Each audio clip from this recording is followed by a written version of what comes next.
Hi everyone, this is Ryan Runge with AECTEarthblock.com again. This is a follow-up to some of the research we started last week for a customer who's wanting to know if his dirt is viable for making good compressed earth blocks.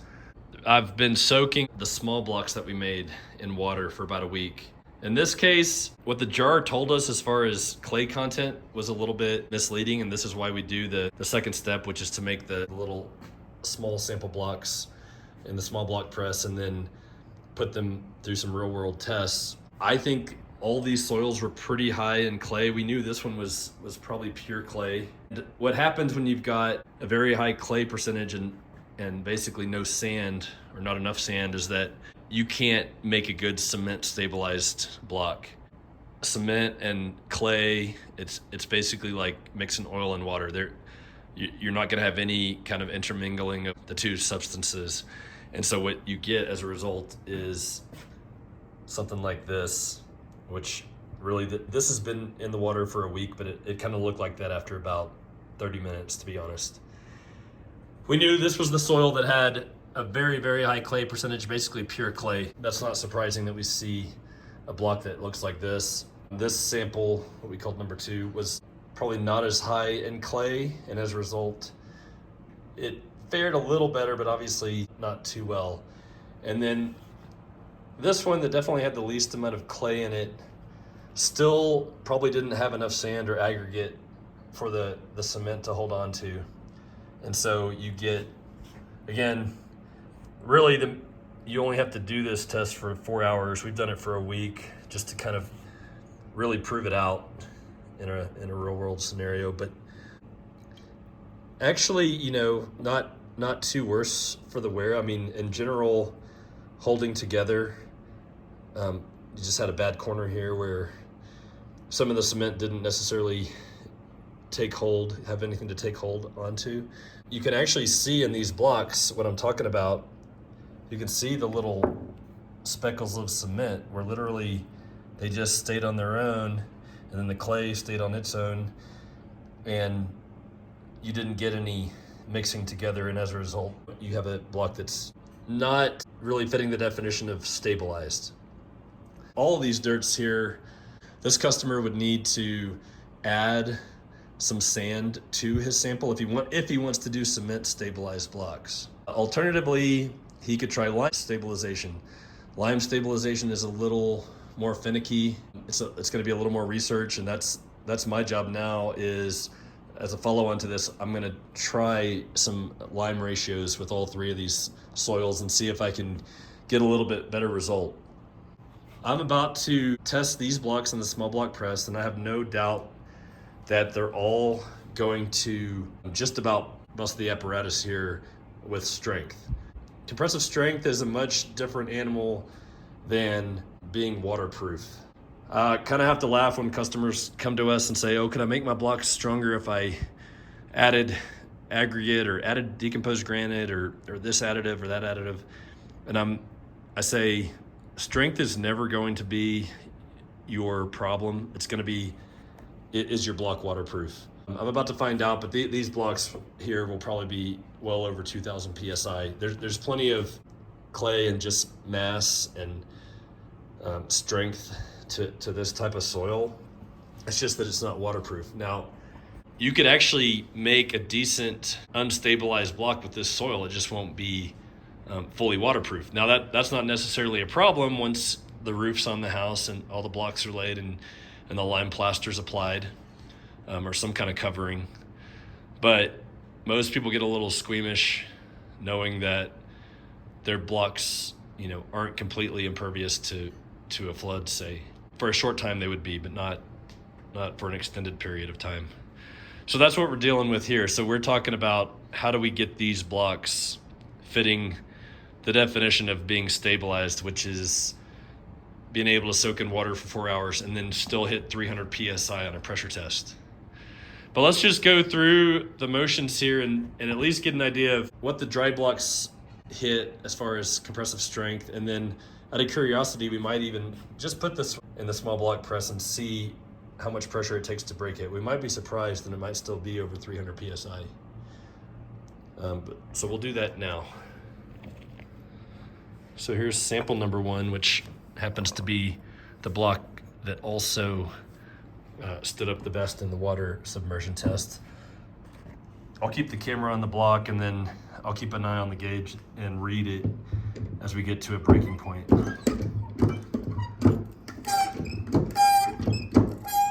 We're already at 1,000, 1,500, 2,000. I don't want to break the machine, but we're almost to 3,000, and it hasn't failed. Okay, it failed at 2,800 PSI. So, as suspected, it's definitely a strong block. That's never going to be your problem. The minimum standard is 300 PSI, and that's even with a safety factor of 10. The bottom block on a 10-foot tall wall will undergo about 8 PSI of pressure. The code says 300. This one just tested at 2,800 PSI, but none of that does any good if your blocks are just eroding away in a water submersion test. So it's just something to keep in mind for people out there considering what they want to do for their compressed earth block project. Some people might say the lime stabilizer is the best of both worlds. You get a more of a breathable material that can bond with clay. My personal experience is that lime stabilized blocks aren't impervious to freeze thaw, which a good cement stabilized block is. So that's probably something to consider if you're in a cold environment. It might make your decision easy. If you have a high clay soil, you might gravitate to lime stabilization just because that's what the land's given you. That's what you can kind of work with. If you got soil with a high stand and aggregate like I have, then cement makes all the sense in the world, because I know that I'm going to put about 8% cement in here, and it's going to be a completely waterproof, completely freeze-thaw proof block. That being said, let's put the next sample in, sample number 2, which held up slightly worse in the water submersion test, but none of that really matters when you're putting pressure on it, because that's just a totally different animal.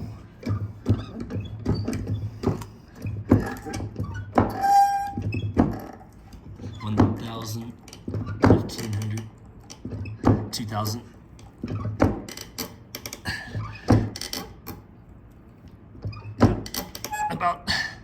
It failed at about 2,400 PSI.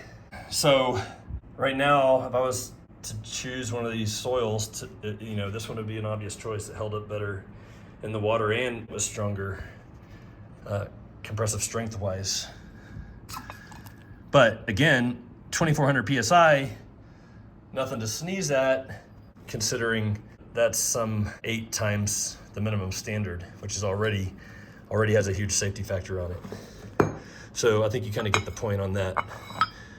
Here's the last sample, which did horrible in the water submersion test. I think it's really pure clay, but it could surprise us on the compressive test. We're about to find out. I think this soil might have a lot of silt in it, which really just isn't good strength-wise or water test-wise. So let's see what happens here. We're at 1,000, 1,500, 2,000, about 2,400. But it made it back to about 2,600 PSI before it failed. So again, horrible water submersion performance, but I would call it very good compressive strength performance. So this guy definitely has some good soil to work with, something to base some blocks off of. If he really did if he wanted to supplement this soil with some sand, he could be onto, a really, really good sound block. That's possibly some extra expense. I don't know if he has sand, sort of on his land in some spots, or if he has to buy it. He may have to buy it, may have to mix it in. Is that easier than finding a good lime stabilized recipe and then spending the money on the lime? Lime is more expensive than cement. I didn't really mention that before, but generally speaking, it's probably twice the cost of cement. So if you're kind of looking at this from a cost perspective, that's going to come into play. I also might say, he could go as is, and let's actually test this block, and just out of curiosity, see does it hit our 300 psi compressive strength after soaking for a week? Because all this discussion might be moot. I mean, on the bottom of this block, it's in fairly decent shape. Again, after soaking for a whole week, which is far, far above what you're supposed to soak them for. You're supposed to soak them for 4 hours. So I'm gonna give this the old compressive strength test and just see what happens.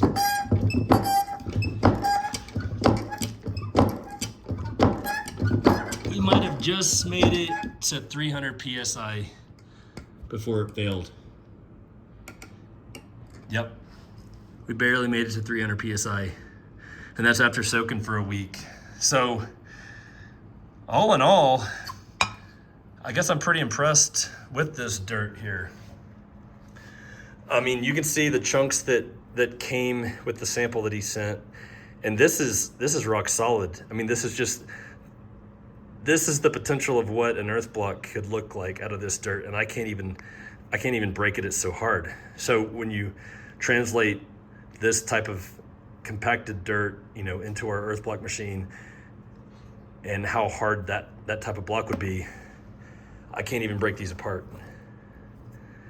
So he may be onto something here if he can kind of work with this stuff and get it pulverized up, get a good pug mill or rock mill, and really get it down fine and get that cement mixed in good. He's got a good strong block base that can really be stabilized with cement. I don't even think sample number 2 is together enough to even do a test on. Yeah, it's kind of marginal. I'm not even gonna try with that one. Pretty good little visual for people interested in this stuff. Well, obviously, this isn't concrete we're working with. It's also not a real world scenario. I can't imagine a scenario where you would be soaking your stabilized compressed earth blocks in water for days on end. Once they're in the wall and they've got a covering on it, maybe you've got a clear coat, maybe you've got a lime plaster. We've built CEB homes that we didn't even put any covering on, and they're fine, years later. Once the roof's on the house, there's not a large amount of water that can really penetrate the wall or soak in. It's all part of the building system. You stabilize it just good enough. I mean, you could certainly pile it full of 10 or 12% cement. That's not really the idea. You want to kind of compromise where you put just enough cement to withstand the elements that it's going to get thrown at it, but not really overdo it. So hopefully you learned a little bit out of this session. Keep checking in for more experiments. Thanks for watching.